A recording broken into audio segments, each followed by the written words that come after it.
एक electronic ware house है जो पूरे मुल्क में डीवीडी प्लेयर और टेलीविजन मखसूस कॉम्बिनेशन में रिटेलर्स को बेचता है ताकि वो आगे फरोख्त कर सकें। और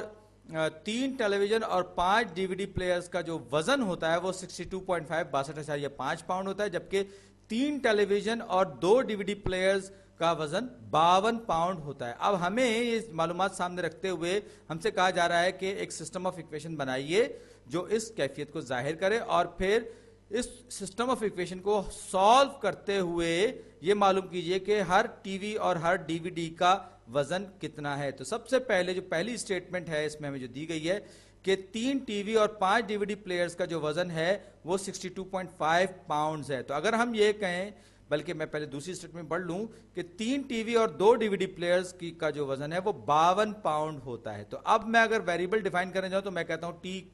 टेलीविजन का वजन, एक टेलीविजन का वजन टी और एक डीवीडी का वजन मैं कहता हूं डी। तो ऐसी सूरत में पहली स्टेटमेंट जो है वो क्या होगी, 3T यानी कि 3 टेलीविजन का वजन प्लस 5 डीवीडी प्लेयर्स का वजन यानी कि 5D, 3T प्लस 5D, ये किसके बराबर हो जाएगा, ये 62.5 के बराबर हो जाएगा, 62.5 पाउंड्स के बराबर हो जाएगा। दूसरी स्टेटमेंट हमें इसी सवाल की क्या बता रही है कि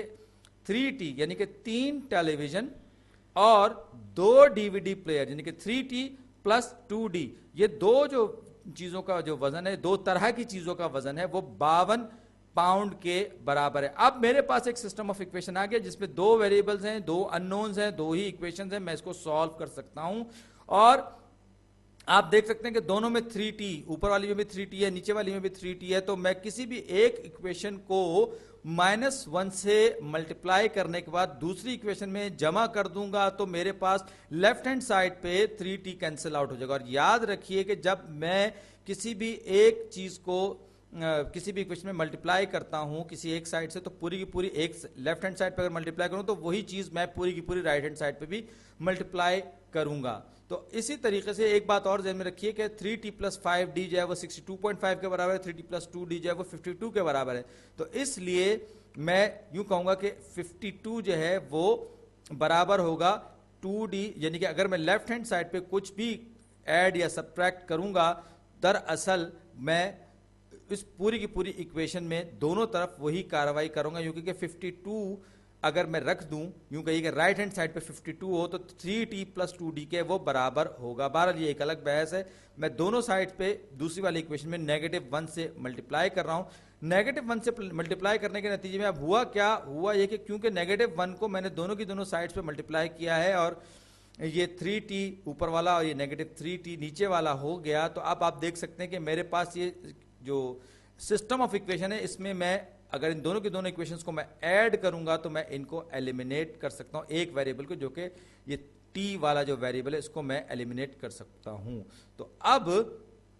मैं ये बात सामने रखते हुए 3T माइनस 3T ये कैंसिल आउट हो जाएगा, ये सिफर हो जाएगा, 5D में से 2D जाएगा तो यानी कि 5D माइनस 2D ये 3D के बराबर हो जाएगा। 62.5 में से 52 जब जाएगा तो ये कितना होगा, ये हो जाएगा 10.5 के बराबर हो जाएगा। अब दोनों साइड्स को मैं 3 से तकसीम करूंगा तो मेरे पास लेफ्ट हैंड साइड पे ये 3 कैंसिल आउट हो जाएंगे, डी रह जाएगा, और राइट हैंड साइड पे मेरे पास हो जाएगा 10.5/3। नजर आ रहा है कि 3.5 के बराबर है, लेकिन फिर भी मैं इसको सॉल्व कर रहा हूं आपके लिए। 3 3 9 और ये नेगेटिव होगा, माइनस होगा तो 10 में से 9 गया 1, 5 नीचे आया, अशारिये का अलामत ऊपर गई, 3 पंजे 15.5 और ये 3 पंजे 15 यानी कि 15 आ गया, नेगेटिव किया, इसको माइनस किया और ये सिफर, रिमाइंडर में कुछ नहीं बचा। तो डी जो है वो बिल्कुल ठीक 3.5 पाउंड्स के बराबर होगा।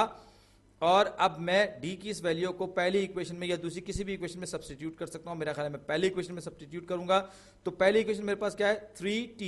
Plus 5D। 5D की जगह मैं डी की वैल्यू जो कि 3.5 है मैंने अभी मालूम की है वो रखूंगा, तो 3.5 D इज इक्वल टू 3.5 ये वैल्यू है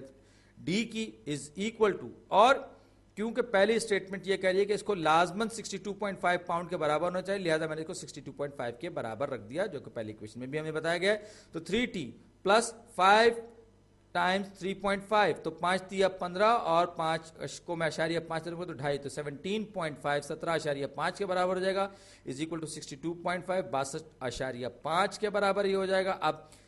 दोनों साइड से मैं 17.5 को माइनस करूंगा, 17.5 को मैं दोनों तरफ से जब माइनस करूंगा तो मेरे पास रह जाएगा 3t, ये 17.5 आपस में नेगेटिव पॉजिटिव कैंसिल आउट हो जाएंगे। 62 में से 17.5 जाएगा तो ये 0.5 तो समझे सिफर हो जाएंगे। अब 62 में से 17 निकालूंगा, जब 62 में से मैं 7 निकालूंगा तो मेरे पास बचेगा 55, 55 में से मैं जब 10 मजीद निकालूंगा तो ये हो जाएगा 45, तो ये 3t इज इक्वल टू 45 मेरे पास रह जाएगा। दोनों साइड्स को मैं जब 3 से डिवाइड करूंगा, 3 से डिवाइड करूंगा तो ये क्या हो जाएगा, t इज इक्वल टू 15। तो मुझे पता चल गया कि मेरे सिस्टम ऑफ इक्वेशन की मदद से कि जो डीवीडी प्लेयर है उसका वेट जो है, इसका वेट 3.5 पाउंड है, जबकि टेलीविजन का वेट जो है वो 15 पाउंड है। और सवाल का जवाब